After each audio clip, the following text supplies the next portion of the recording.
Welcome everybody to the Solutions Podcast. I am Nicola Peel, and today I will be in conversation with Ralph Chami, an Assistant Director of the IMF and a co-founder of Rebalance.Earth. So welcome, Ralph. I know we're an unlikely couple. At the beginning, I'm sure it would be very likely to couple it by the end of this conversation. Yeah, well, I'm sure it's going to be quite controversial having an environmentalist, or actually I prefer the job title solutionist, but an environmentalist speaking to somebody at the IMF. I mean, this is, not really normal. So I thought it was about time we start to have these conversations. And, we can't just forget history and kind of gloss over it. And here I am, an environmentalist promoting the work of Ralph here. And I've worked for 20 years in Ecuador. And so when I've been telling people there about our work with Rebalance.Earth, of course, there's a real kind of, you're having anything to do with the IMF, there's a very little trust. So, I think that there is something we need to, say up front that, yes, there has been a lot of financing in the past of mega projects which have really affected the indigenous people with whom I work with and the environment. And so we have to speak truth, and speaking truth to power is also really important for us to know this is our history and where are we going. And I think all of us are really aware that what we've been doing in the past hasn't really been working. We're in a state now with, climate and ecological breakdown, and we have to look at different ways to addressing the problem. So I am totally dedicated to do whatever I can to help our planet at this time. And for those of you that are watching on the video log, you'll see that I am here in Los Cedros. Well, not really, but which is how I met Ralph. So our history of how do we know each other was, I was in my last trip down to Ecuador, asked to go to the Los Cedros Reserve to write a report. I said I'd go for 5 days. I didn't realize the world was going to change and I would end up being there for 5.5 months. So COVID had hit. I was locked down in one of the most biodiverse places on the planet, where I found out that although it's a protected forest, it also had mining concessions for copper and gold. So the Constitutional Court of Ecuador were trying the case on the rights of nature. And we had all these amazing scientists who were all speaking on behalf of Los Cedros. And I had previously been interviewed alongside the great Ian Redmond, OBE, who Ralph works with. And Ian had said to me, I think, what about if you valued Los Cedros? And I could introduce you to someone. Well, of course, my first response was, that is ridiculous. You cannot value nature. You cannot value a place like Los Cedros. The intrinsic value, the spiritual beauty, the genetic diversity. How can you possibly put a price on that? You just can't put a price on nature.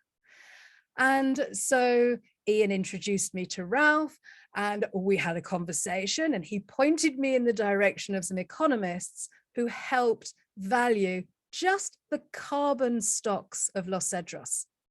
But I was able to use that as my amicus in the Constitutional Court, that the valuation of just the carbon stocks was $210 million. More than the copper and the gold and the mining concession. So that's really our history of how we met Ralph. And I was then invited to be a contributor at Rebalance.Earth. So welcome, and good to be in a conversation with you. Oh, you've turned your microphone off, I think, Ralph. There you are, you're back. Okay. Yay. All right, good. So finally we get to have a one-on-one conversation about exactly what you've been describing so eloquently. And Nicola, people tell me, you're putting a price on nature. I said, no, you put a price on nature. And the price was zero. And that's why we destroyed nature with impunity. Because if it would really had value, if you knew how valuable it is, you wouldn't have done we wouldn't have done to it what we've done to it. So I felt that my job has been basically to say, nature is not zero. The value is not zero. It's a lot more than that. And even if we took just one aspect of it, which is the carbon side, and the carbon side is only because there's a market for carbon.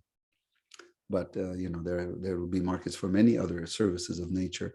Then nature is incredibly valuable to us, beside the intrinsic side, beside the priceless intrinsic value of nature.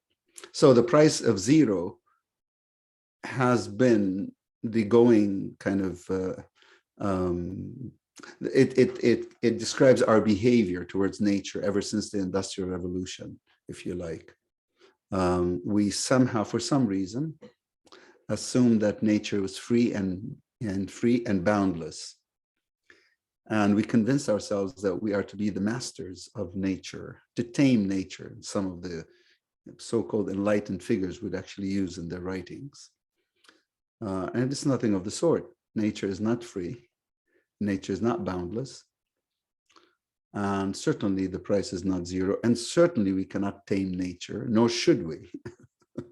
And as we're finding out with COVID, is that an invisible, whatever it is, virus basically brought the whole humanity to its knees. So the lesson here is, there are many lessons here. Hopefully we've learned something from this.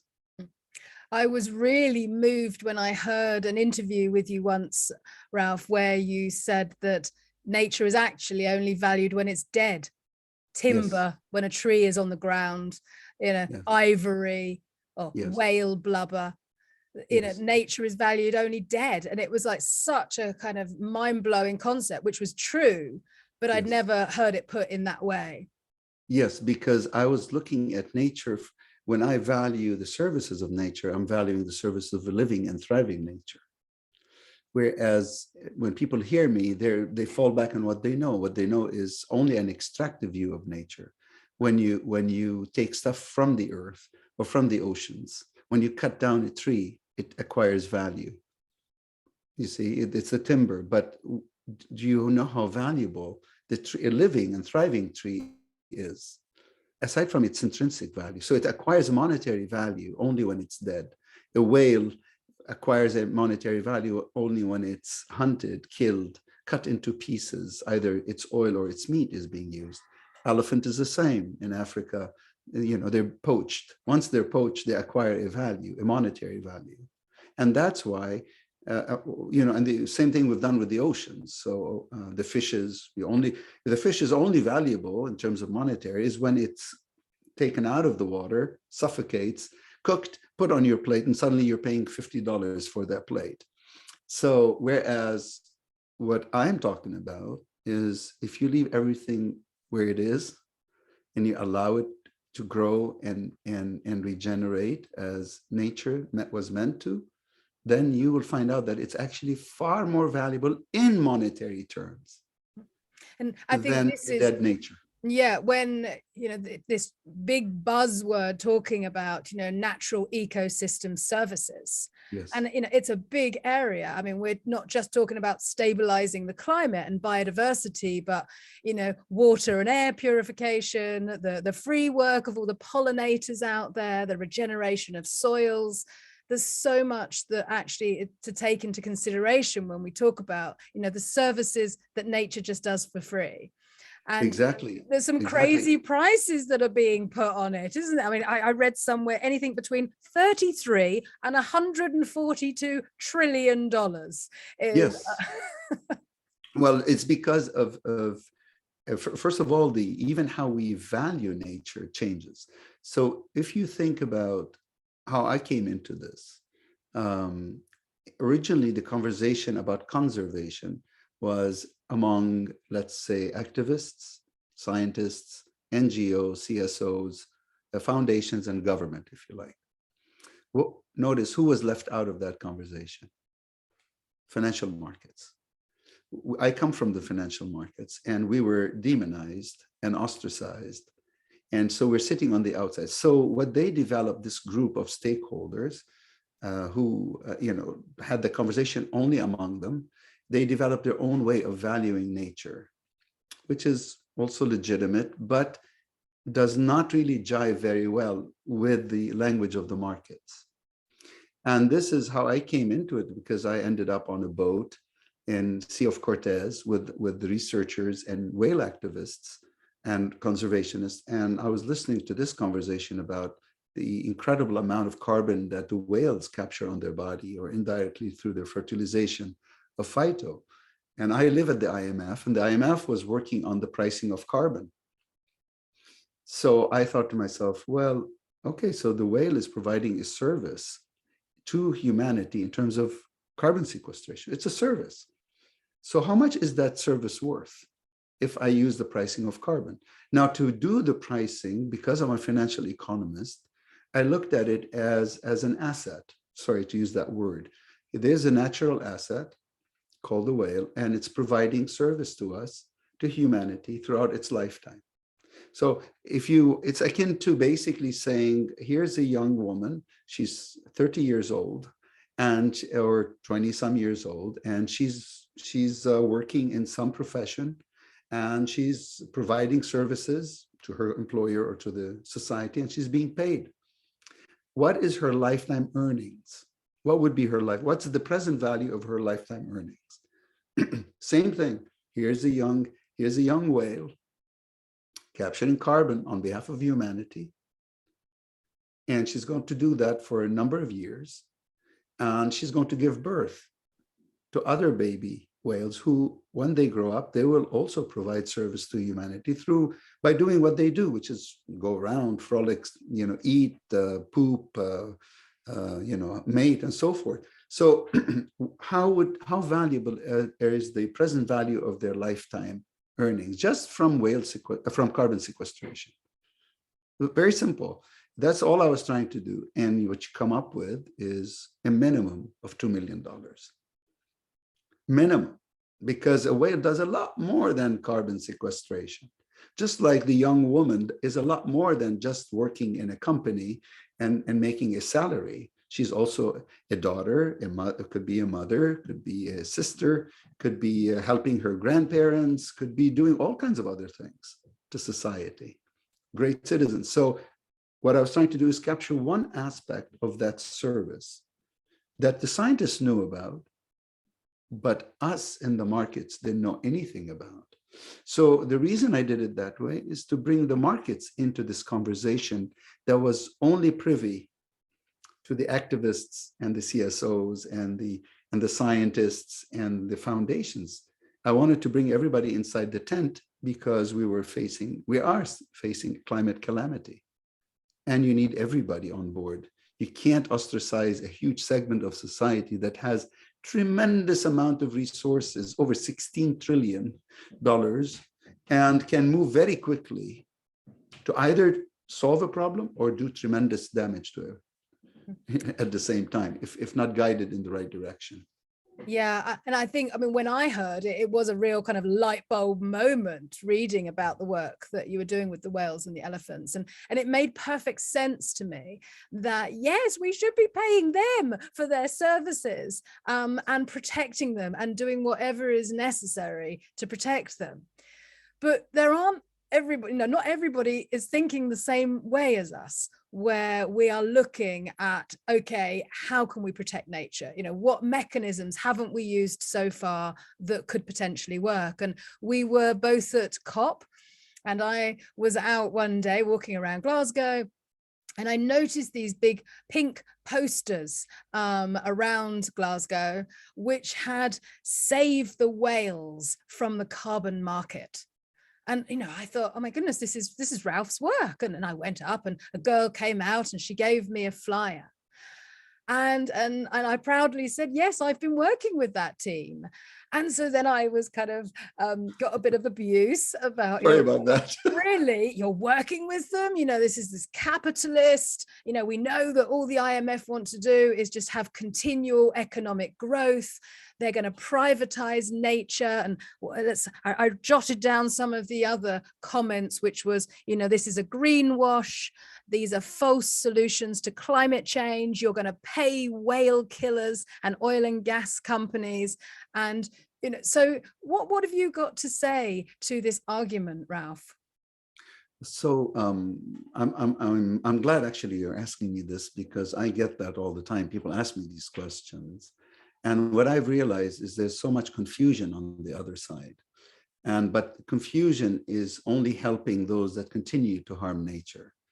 So there's a bit of it that what we don't know, and there's also misinformation, if you like, that's out there. So let's take it, step by step, and try to answer each and every concern. So the first concern, I remember presenting at the ILO. Imagine, the International Labour Organization asked me to come and talk about the whales, and right before I started, a lady in the audience had a two-handed interjection. And of course, a two-handed interjection, that means you got to stop, cease and desist, and allow the person. So I said, please go ahead. And she said, I'm appalled that you are putting a price on nature. Nature is intrinsically, invaluable. So how dare you, in a sense, put a price on nature? And after she was done with her speech, I said, I have a question to ask you. Do you work for free for the ILO, or are you paid? She said, no, of course I'm paid. I said, aren't you appalled that the ILO does not value your intrinsic value? Same. I mean, every person, every breathing organism on this earth has an intrinsic value. And let us all agree that it's invaluable. Can never put a price on it. That has not stopped us from receiving and accepting salaries or remuneration for our services. So how is it that you allow yourself to be paid by the ILO, but you do not allow the whale to be paid for her carbon services? It's the same. But that's the epitome of the human arrogance, I think. In fact, the current price of a living whale is zero. I didn't put that on the whale. In fact, I'm the one who's saying the price of a living whale, but the price of the service, one service of a living whale, is certainly not zero. It's at least 2 million. Okay. Whereas the current price right now of all the services of a living whale is zero. And if you want a proof of that, today, right this minute, Nicola, if a ship were to skewer an incredibly beautiful blue whale on its bow and sail into the port of Los Angeles, there'll be no penalty paid. None. Let's even make it more egregious than this. So right now, in any marine protected area in the world, right now, if a ship were to skewer a beautiful humpback on its bow and sail into that port, in that protected marine protected area, there is no penalty. So then, effectively, the price that society and the world has put on a living whale is zero. Otherwise, there'll be some penalty. What I'm trying to do is say, no, that living whale is providing a service, aside from its intrinsic value, to society that is at least worth $2 million in carbon sequestration. And we ought to act in that manner, meaning we ought to internalize that value into our economic system, and therefore protect this incredible, if you like, just to use the language of my creed, that natural asset. So it continues to provide this service to humanity. Doesn't mean that that takes away anything from its intrinsic value, because we started this conversation by telling you every life is intrinsically invaluable. But that hasn't stopped us from killing nature.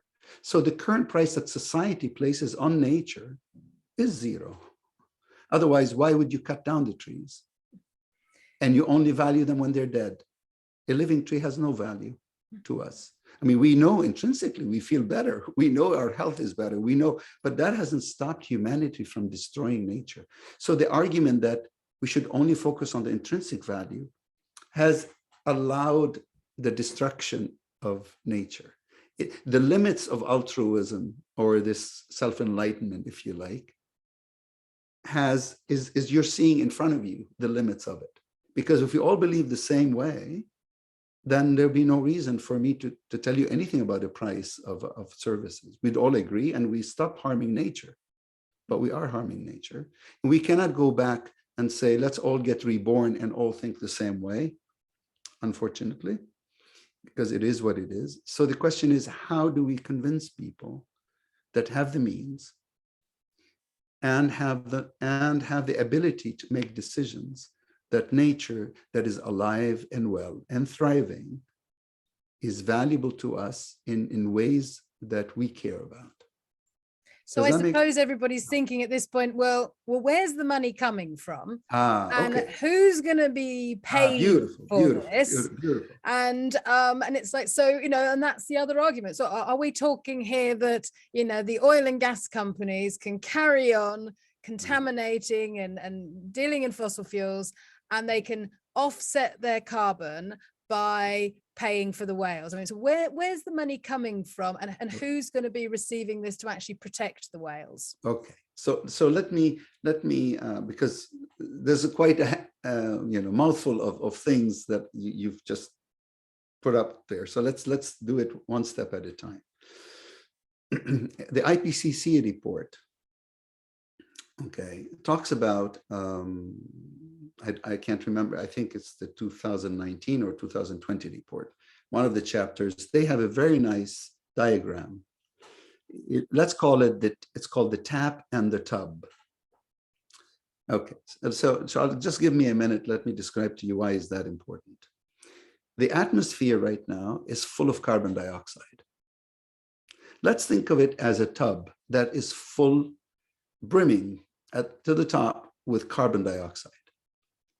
Economists like to think of it as this is the stock of carbon dioxide that exists already out there. Of course, we are adding to it on a daily basis, on a minute, every second, through the emissions that we are emitting. Okay, be it ourselves, be it our activities, be it the industry, be whatever. So let's call it the tap. So there's a tap that's already adding more into the tub that is already full. Okay. Now, why is that visual is important? Because I think there's a lot of confusion among the activists, certainly. And maybe the industry would like you to be confused, because then you don't do anything about it. So let's try to deal with it slowly. Okay. Now, so the economists look at the tap, they call it, this is the flow of carbon into the atmosphere. Whereas what's in the tub is the stock of carbon dioxide that's in the atmosphere. So we have two issues. The tub is full and the tap continues to flow. So what do we need to do? Well, we need to stop the flow. We need to shut off the valve. That's your emissions. We need to reduce the emissions because that's the flow. But even when you stop the emission, let's say today, somehow by a miracle, okay, intervention by the Martians, can stop all smokestacks in the world. Anything that is carbon related stops immediately, meaning all the flow goes to zero. We will still die from what's out there in the tub. Why? Because the tub is way overfull and the earth will continue to heat up and we will roast ourselves out of existence, if you like. So it's not enough to shut off the tap. We need to drain the tub. So as an economist and a contract person, I mean, I know about these things. Usually we say, then you have two objectives. One objective is to shut off the valve, and the other objective is to drain the tub. So usually when I was a professor, I teach my students, when you have two objectives, you need two instruments. For every objective, you need an instrument. So if it is emissions, then we should tell companies, you are to prove that you're shutting off your valve. Now, but that's not enough, because you need to drain the tub. So even if all emissions go to zero, how will you drain the tub? I'll tell you how. Nature. That's where offsets come in. Because nature allows you to drain the tub. Allowing nature to rejuvenate, because nature is dying, is not protected. This is not business as usual. This is, as Sir David Attenborough would tell you, a natural capital, Sir Partha Dasgupta will tell you, Our natural capital is dying. We are exhausted. So we need to reinvest in nature, and nature will suck up additional carbon from the tub itself. So what you really need, again, two instruments. One instrument is to say to companies, you are to prove to me independently that you are shutting off your valve. But nature offsets are there to drain the tub. So you cannot tell me, well, if you're selling offsets, you're allowing greenwashing. Greenwashing is about the emissions.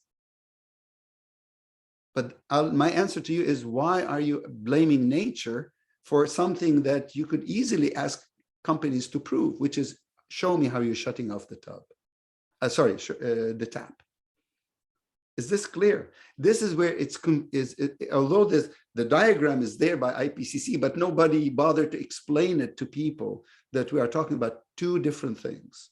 So when I hear the word greenwashing, what activists are confusing is, oh, you're selling offsets, which means that it obviates the need by companies to shut off their tap.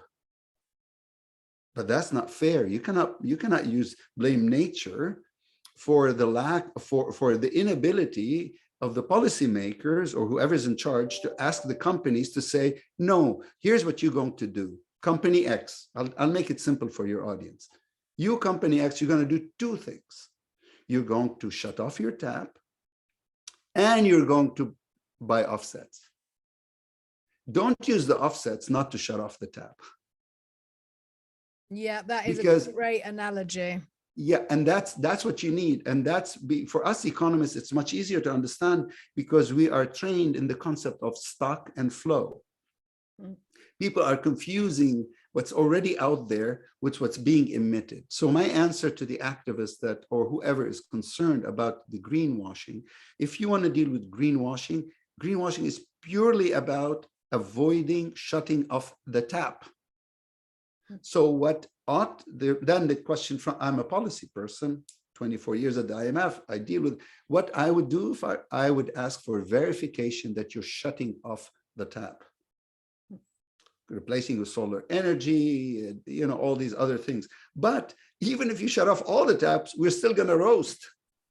So you're not done. You still need nature to drain the tub. Now, why nature and not some other technology? And this is now my, how shall I say, my wish to the activists, your audience, to take on board. Because so you can say, well, we can offset two ways. We can do high tech, or as my dear friend Dinah Nieberg would say, earth tech. Now, why earth tech and not high tech? Well, allow me just a few seconds to show you the difference. Let's use it by an example, because people like examples, because then it sticks in their heads. So let's say I own a company and I want to offset my carbon footprint. I have two options: high tech, very fancy schmancy machine that somehow sucks miraculously the carbon dioxide from the atmosphere and pumps it into the ocean. Or I can do earth tech. I can invest in protecting nature, and nature offsets carbon dioxide. Now, what is the difference between the two? The two look very similar, two types of technology. One is nature and one is high tech. The answer is they are completely different propositions. Now, let me show you why. Suppose I go the high tech, and let's even set the case against nature. Let's say the high tech is even cheaper. Okay, so it's $50 for me to offset my carbon through a high-tech machine, or $100 to offset through my investment in protecting nature. Now, why would I still choose nature? Here's why. Because if I go through high-tech way, so I tick the box. I tell my consumers, I offset my way by purchasing carbon offset from this person that owns this machine. Then I get into my private jet in the afternoon, and I fly to Africa, and I do trophy hunting. I shoot an elephant, or I shoot whatever it is. but Sir David is talking about the death of nature. So my offset, the high tech, is a purely climate play or a carbon play. It does nothing to reduce the risk to nature. And what we're going to die from, there are dual risks that humanity is facing. So David Attenborough is talking about not the climate risk. He now is linking the two, but for years he's been telling us nature is dying. And if nature dies, so everyone can hear me, I truly believe we're going to die for sure.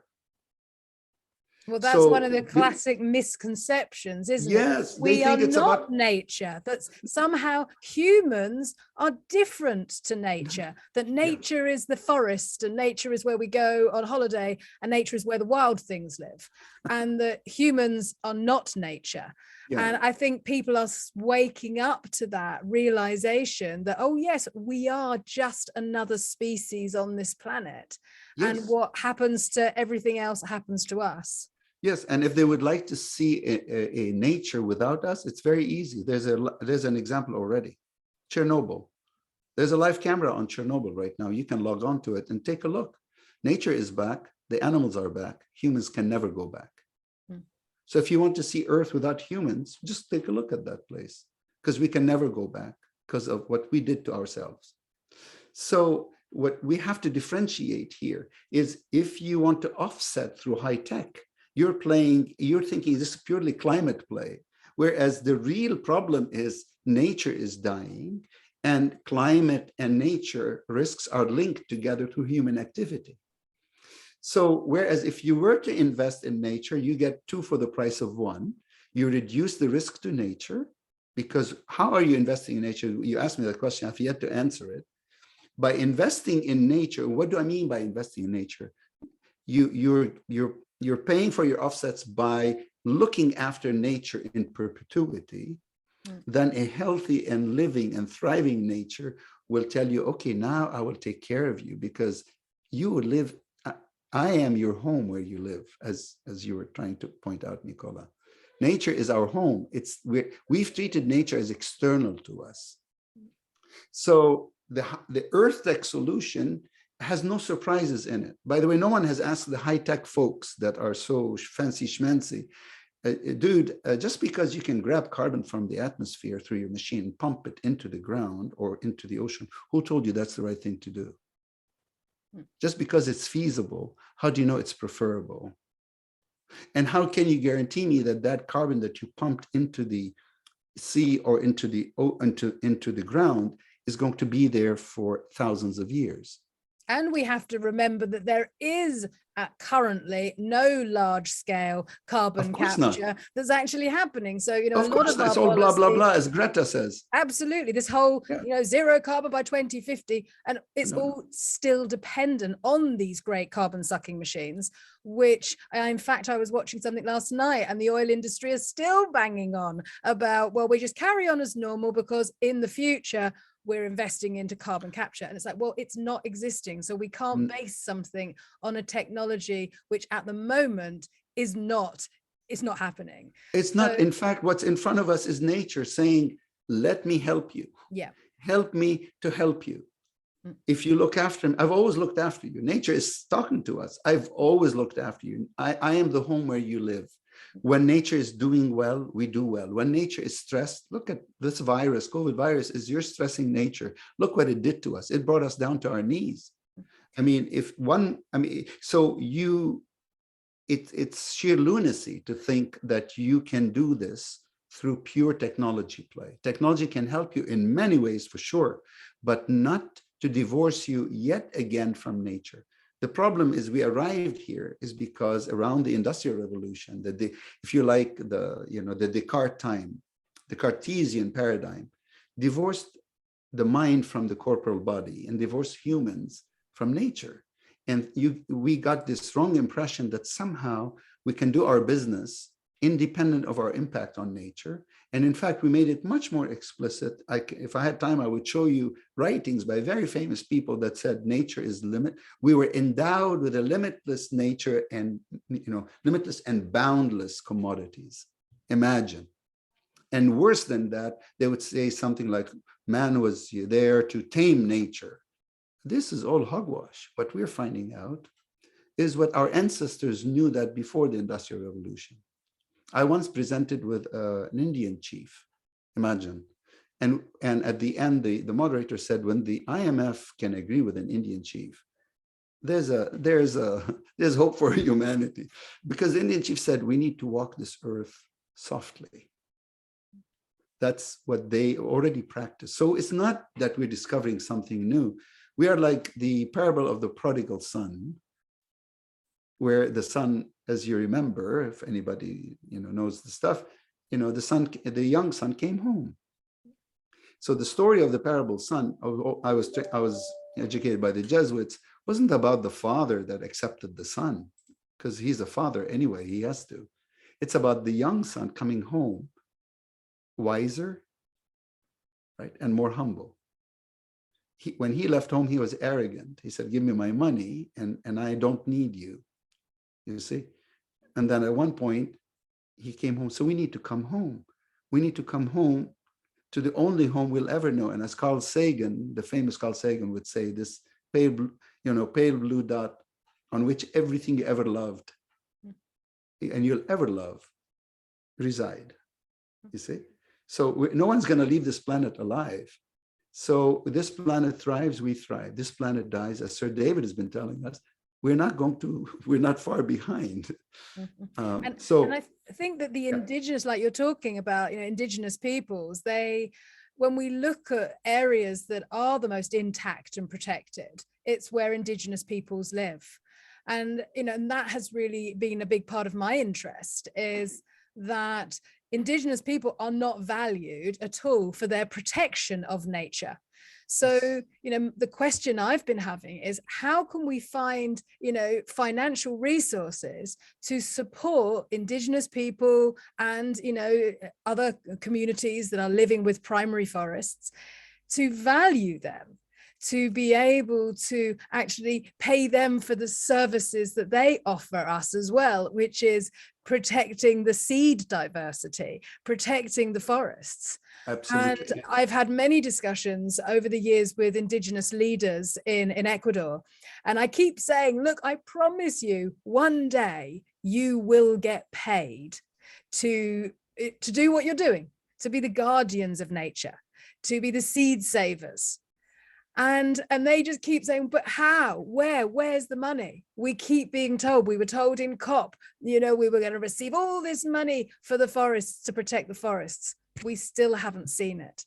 So, when we're talking about exactly whether we are valuing whales or elephants or any kind of areas where there's high biodiversity, the question comes back to, where's the money going to come from, and how are we going to move it to these people? And that's the question that I've been having. I still haven't found any organization that's actually doing this, moving money to people to protect the forests that they live.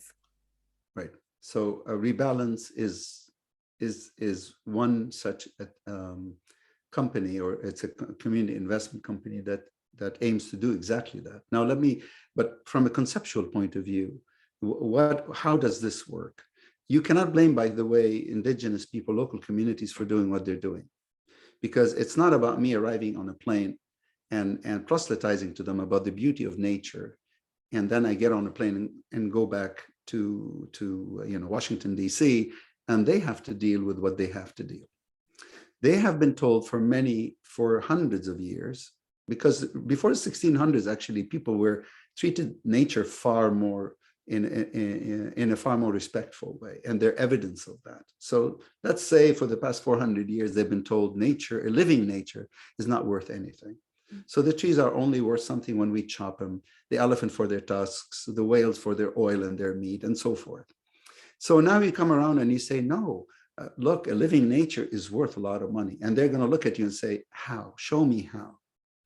Okay, so let's focus for a minute on the carbon market, not because I'm enamored with it, it's because it's out there. And you can ask me, why now? Well, because what happened is at the Paris Accord, that's really the watershed, event. Commitments after the Paris Accord to go carbon zero by sovereigns and now by firms, and has picked up, created a market for carbon reduction or carbon offset, if you like.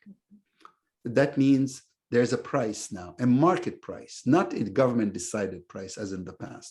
It's a market price. It's coming from entities that are demanding, how do we offset our carbon footprint? How do we reduce our carbon footprint? That generated a demand for price, and the price of carbon went literally from zero. If you go now on the European Electronic Exchange, it's $63. It's projected to go into the hundreds, if not over $1,000 per tonnage, which means also that there is no supply yet of the technology that can grab. That's what we were talking about, you and I, just a few minutes ago. So part of meeting that demand is through the nature-based solutions, which is using nature's own, nature's own breath to actually, to meet that, at least not fully, but for a large part, that demand for carbon. Now, so you already have demand and you have potential supply. We even have a price in the market, $63. I mean, somebody's paying that price. Otherwise, where'd that price come from? Because that's a market price. Now, question is still, how do indigenous people feel that they are part of this, not just being told what to do or being promised and they don't see anything? Let me give you an example, because example helps people understand. Right now, there's an offset market. Let's assume I go to, fine, let's say Google. Okay, we go to Google and we say, look, you want to look really good. You probably are an ethical company. I really don't know. I'm just making it up. And you want to hit all of your ASGs and SDGs. So you need to offset your carbon footprint. Let's say you need 100 tons of carbon dioxide being offset every year. Okay, here are 4 elephants. Here are 4 elephants in Cameroon or in Gabon, if you like. That can, let's call them Ralph, Grace, Charles, and Claude. These are names of my siblings, okay? And each one of them offsets about 22 tons of carbon a year. Add them up, roughly 100 tons. So what you're going to do is the following. You're going to pay money, and those 4 elephants, you get to track them in real time. Okay, we're not going to put anything invasive on it. We have now new technology, and I'm not exaggerating here, infrared cameras, DNA, we can now figure out in the DNA from the poop of these elephants. We can have people taking pictures of them. So you know that they're going around the forest, helping to sequester carbon in the trees. Now, you don't tie them to a tree. Remember, these elephants will provide the service if they are allowed to frolic freely as nature meant them to be. That's what I'm talking about, the value of thriving and living nature. So Google would pay the money. Now the money comes in. Remember, the only way you can get the value of the elephants if they are thriving and living freely. So by the nature of the contract, the money comes in to look after the elephants in perpetuity. Mm. Now, what does it mean the money comes in? Well, who looks after the elephants? One are, the guards, if you like, and the local communities that live side by side. Some of these communities would have to be compensated because some of the elephants now, they're starving, they're coming into their land, all this stuff. And some others are going to find employment by looking after the elephants. How much money can they get? Well, our own calculations in the case of Gabon, you're talking about $40 billion that Gabon could see from just selling the carbon services of the elephants. So Google, what does Google get? Gets to offset its carbon, but it gets a lot more than that. It gets to put on its website that it's helping to alleviate poverty. It's income for local communities, looking after the elephants, the endangered species, creating employment for the locals. All of these things get to go on the website of Google. How much is that worth to Google? I would say a lot of money, aside from hitting their ESGs and SDGs. What do the local communities get? They will get to be stabilized in their land, which is very important because we need to avoid people leaving their land because of the climate calamity, among the civil strife and all that stuff. They get a source of income, they get potential for employment, and they stay in their villages. Young people don't have to leave. You see? What does nature get? Everybody wants to look after the elephants because they're the source of income. Yeah. And they're not source of income as in a circus where you tie them up and you torture them to teach them tricks. You only get the service of the elephant if she's allowed, she has to be free because that's the only way she does what she does naturally. If she's stressed, she's not going to have babies and she's not going to add carbon into the forest. So it's not on command. You see, what does the government, because you have to feed the beast. What does the government get out of it? Here's what the government gets, at least three things. The flow of income into the country, the government's going to get something. When people in their indigenous communities have money, they're going to spend more. So the tax base expands. You get the tax revenue. And the government in many of those countries, part of their fiscal spending is on conservation. They won't need to spend that money because the elephants would be paying for their own upkeep. So it's savings on the government's budget. All that does, it enhances the fiscal stance of the government itself. Now, how wonderful is that? Google gets what they need, the offset plus all of the other things as an ethical company. The local communities you get income and employment opportunity. Nature gets to be looked after in perpetuity. Mm-hmm. Okay, and the government gets also their fiscal balance. Now you may ask me, but wait a minute, how do we verify? The way we verify all of this, we use blockchain technology. Because this is what is new. Because people always ask me, why now, Ralph? I say, because first of all, the science is telling us incredible things we didn't know before. I mean, the work on the elephants is circa 2019. That's a Nature paper by Fabio Berzaghi and his colleagues. So it's a brand new about what elephants do in the forests. So science is telling us now technology is very important. Blockchain here, what it does, it ensures transparency, verifiability, and trust, because it's going to tell you who bought what, who sold what to whom, right? And so the local communities can know exactly who's buying what. Now, let me say something very important. The asset itself is never sold. You are not selling the elephants here. And I want to caution everybody who's listening to you. I'm totally against selling assets. This is about if the asset happens to be the natural asset are the elephants or trees or mangroves or seagrass or salt marsh, the community retains the ownership. What you are really doing is you're paying the elephants the value of their services. You're giving them a salary, if you like. Why is that important? Because the only way you're going to protect the asset if the stewards of the forest, who are the communities that you've worked with, Nicola, for so many years, they are the ones who are going to look after this asset. So you never sell that asset. And the reason I say that, because I was at COP26 with you, and I had conversations, I don't want to reveal with whom, with some diplomats who revealed to me that the carbon cowboys are already there. And what they're trying to do is buy up the asset outright. I'll tell you from now, I'm totally against it. Because the whole idea is for the communities to retain, whether it's their forests, whether it's their mangroves, seagrass, salt marshes, elephants, whales, whatever, and only get paid for a service that this natural asset does that is now incredibly valued by the rest of the world. Yeah.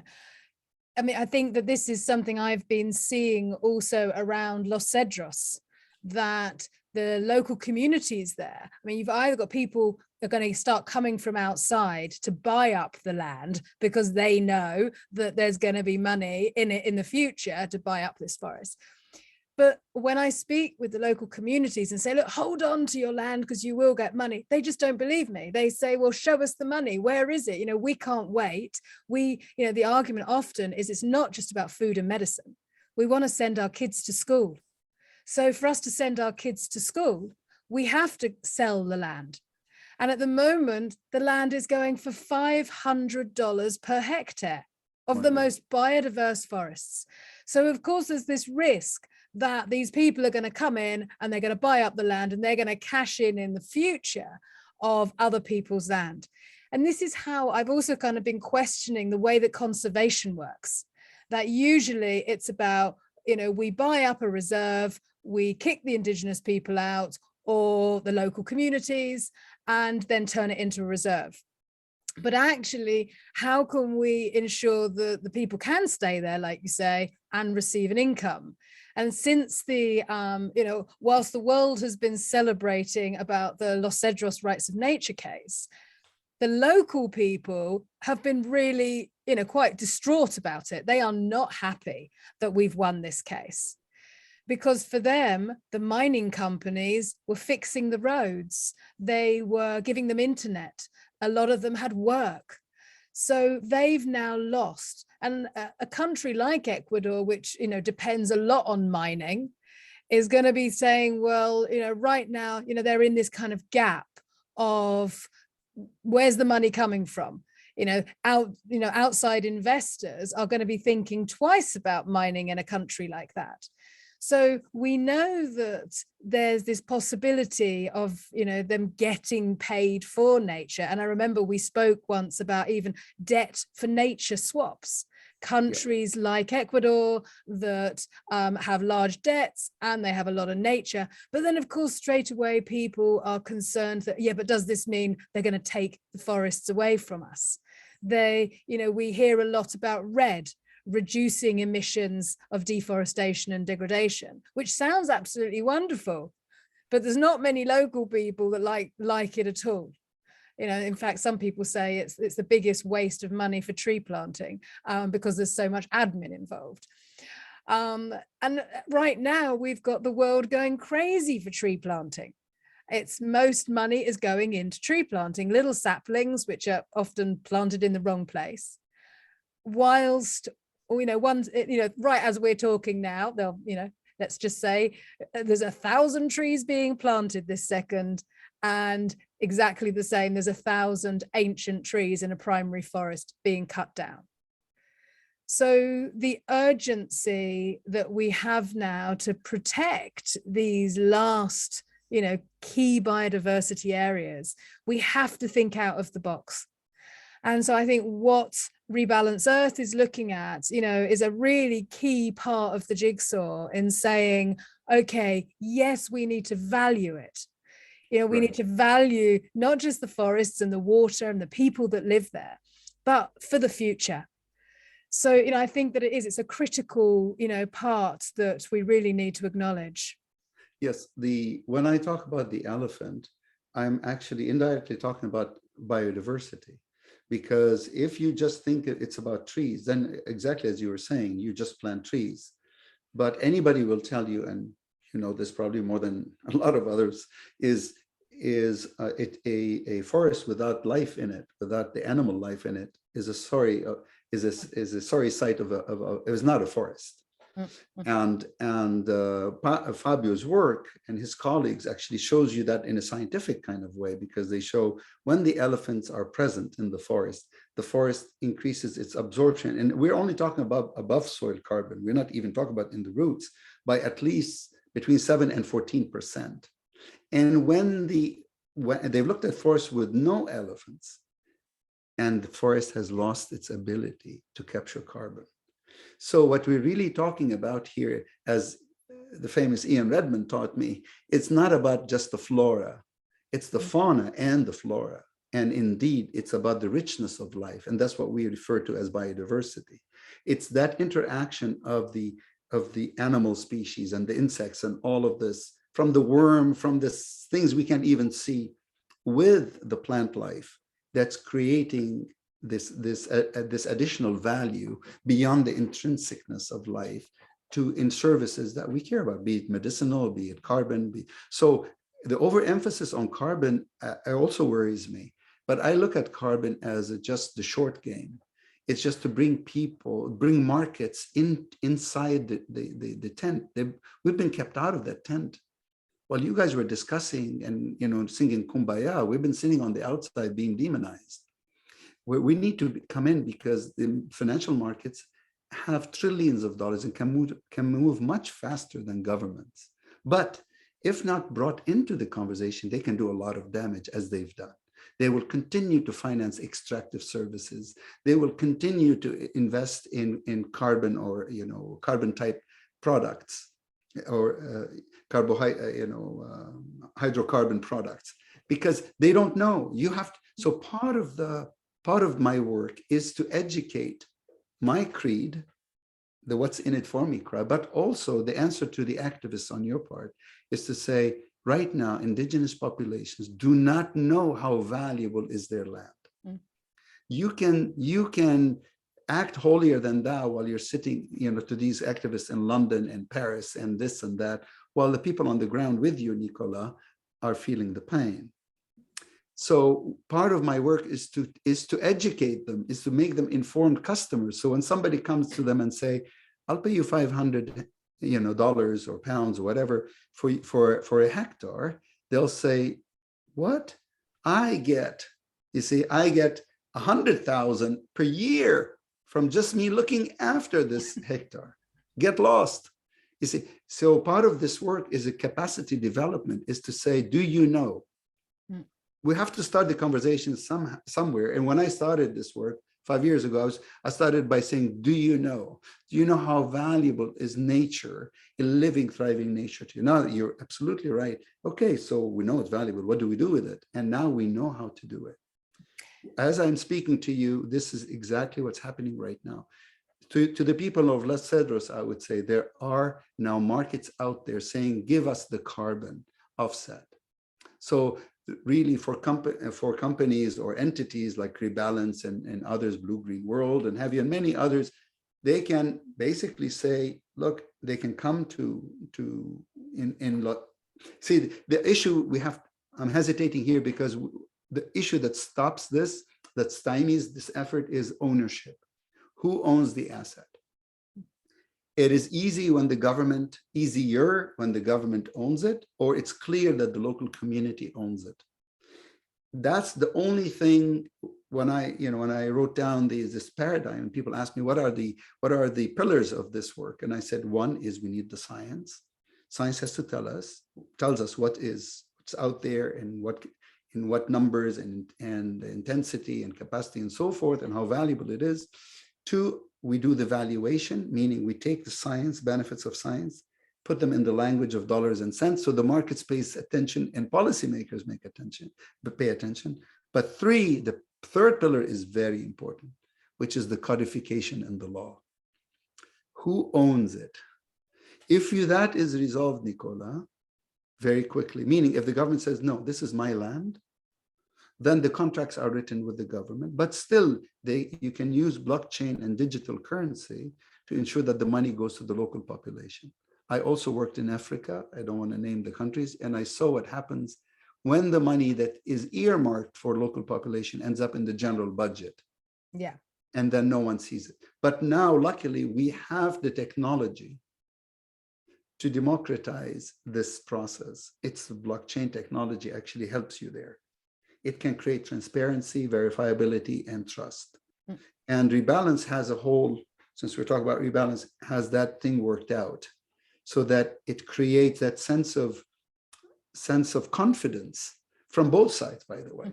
And people like to know. People, I think that, especially the giver, for a long time, there's been the concept of twinning, twin towns or twin, to know where your money is going, to know that directly this is what you're supporting. Yes. And so, but I'm going to quickly move on. I'm going to quickly move on here, Ralph, because you tell me you've got some big news in LinkedIn the other day. Just quickly moving on here before we come to an end. We've had a terrible week in the world as far as oil spills go.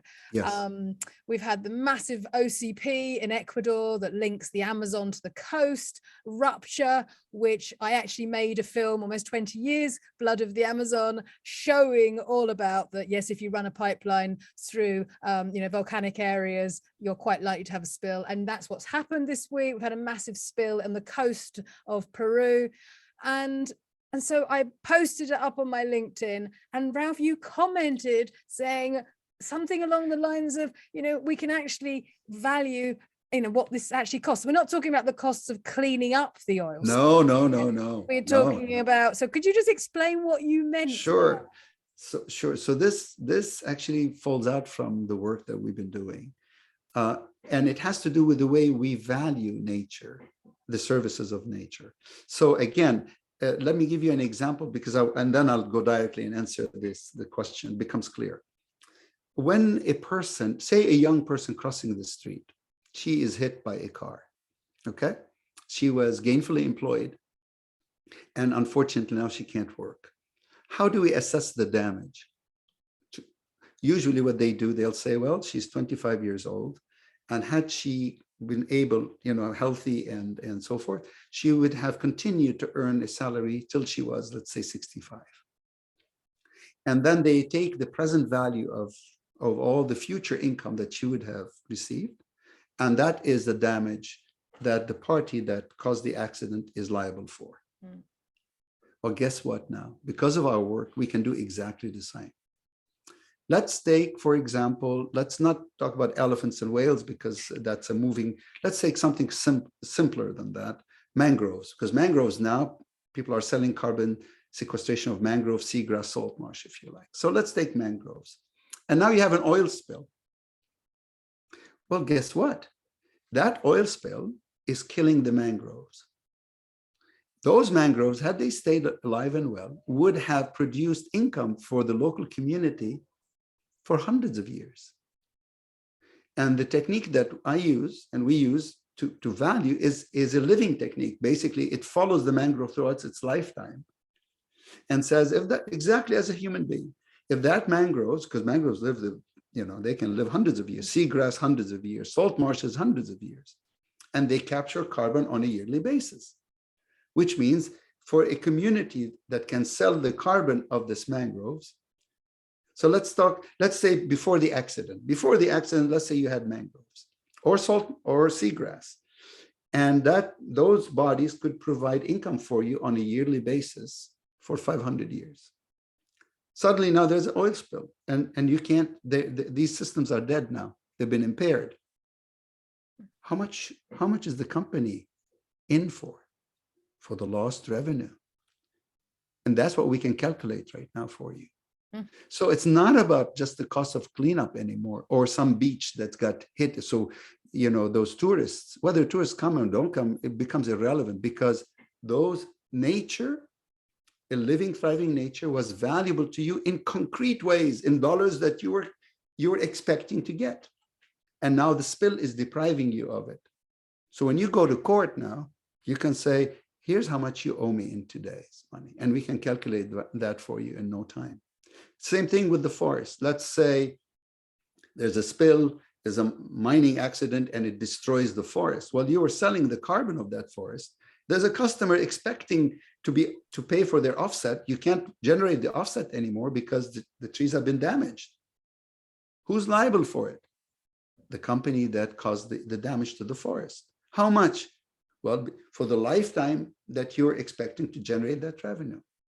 That's why when I wrote that comment to you, it falls directly from the way we value nature, which is through the market mechanism. And because it's a market valuation of nature, you're directly talking to insurance companies. Oh, there's going to be some not very happy people out there. Yes, but they're going to be, what I'm concerned about is not the person or the entity causes damage. I want the people that own that land, the people that live there, that think, okay, my nature is destroyed now, to say, no, yes, unfortunately, yes, but guess what? Whoever did that damage, for example, let's take the oil spill that you were talking about. we can look at what systems were destroyed in the process. Where in the area that it happened, these trees, are these mangroves, seagrass, salt marshes? If it's a spill in the ocean, what was destroyed? Oh, wait a minute, those things are highly valued by the market now. So that company is liable for that damage. Now, let me tell you how beautiful this thing is. This is, by the way, the first time I shared this with anyone on public. I hate to say it, Ralph, but it almost seems like too good to be true. I mean, I need to see this in action, that this is actually possible. Yeah, I'll tell you why it's possible, because in the past it wouldn't have been possible, because I would have had to make up the prices for you. Now I don't have to, because the way we do the evaluation, let's do it this way, Nicola. Let's even simplify it for your audience. Forget the spill for a second, and let's say this community had seagrass. Okay, seagrass right now, the first contract was sold in Virginia here for carbon sequestration by seagrass. So there's already a market. Okay, and people are now selling, I think it's Nature Conservancy, is selling the carbon offsets of seagrass. Now, suppose that you have a community that has entered into a contract to sell carbon offsets of their seagrass for the next 100 years. Okay, so that's not a hypothetical, that's actually is happening here in Virginia. Now, there's an oil spill. The seagrass dies. How much is the damage? Aside from the cleanup, well, that community had entered into a contract to sell carbon offsets of that seagrass for 100 years. Who's going to be paying for it? Well, the company that did the damage, because you deprive the community of all of his future income. Purely market to market. There is no ifs or buts. There is no, oh, how do you make up? Well, I sold the contract. Yeah, in the capital markets, I'm selling carbon offsets of my seagrass. The market has approved it. Somebody did damage to it. Somebody is liable for it. How much? All that future revenue now is lost. You're going to have to pay me today. And guess what? The flip side, the corollary of this is telling you that companies had gotten away with murder in the past. Because, as you know very well, the penalties were about just cleanup. The damage to nature was never calculated because no one was thinking, there was no carbon market anyway. The carbon market price was zero. So no matter, so that's why the carbon market becomes important for you in terms of the damage that you can now sue for. Wow. The carbon market gave value. Of course, the intrinsic value is there, but the market doesn't recognize it. But the carbon market, carbon offsets, is a lucrative market right now. And if you're going to do a damage to this instrument that was collecting carbon on behalf of your customers, someone has to pay for it. It's very simple. That's what I wanted to tell you. It's a game changer. It is a so game. You can tell your local communities is, if anybody does damage to your nature and your nature is valuable, the market has deemed it valuable, you can now go to court. We need to set a precedent with this, Ralph. We're going to have to choose an oil spill. There's plenty of them on the planet, and follow this through. But I mean, the other big question that comes up alongside this, though, is water. Yes. How could we ever value water? I mean, aside from the obvious, people drinking it, or the fish, but this absolutely incredibly magical substance. Could we even ever think about valuing, water? Economics is the science of scarcity. Is how you allocate scarce resource. If you think that something is infinitely supplied, then its price is going to be zero. Water is also a limited capacity, limited supply.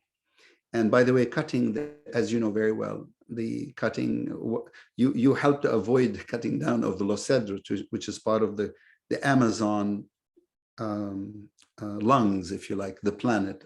No, it's Um, not so part. It's not part of the Amazon. part of the Cloud Amazon forest. lungs of the Below. planet. That's what I meant. Okay, so all of these forests provide along with phytoplankton in the ocean, provide the rains for us. So obviously then, because land is unlimited, it's 1/5 of the planet, and the oceans are not unlimited, because as we're finding out, there's ocean acidification. That means our ability to generate fresh water is also limited. You see, and this is where the pricing comes in, because you can only price something that you believe to be scarce.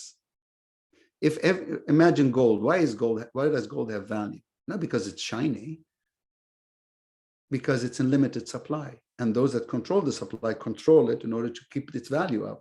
If it was abundant everywhere, then it has a price of zero. So what fresh water is happening to us is we're realizing that, with the climate change, as we know, unfortunately, a lot of communities will be suffering from the drought. And that is going to affect the abundance or lack thereof of fresh water, which is going to only raise the price of water. Now, the quick answer to your question is there will be a time, and it's coming very quickly, where let's cast a larger net here, that there'll be nature markets. And what I mean by nature markets, in fact, I know people that are actively working on it. So it's not a hypothetical. A lot of smart people are working on it as we speak. Right now, you have a carbon market, but that's about climate risk mitigation.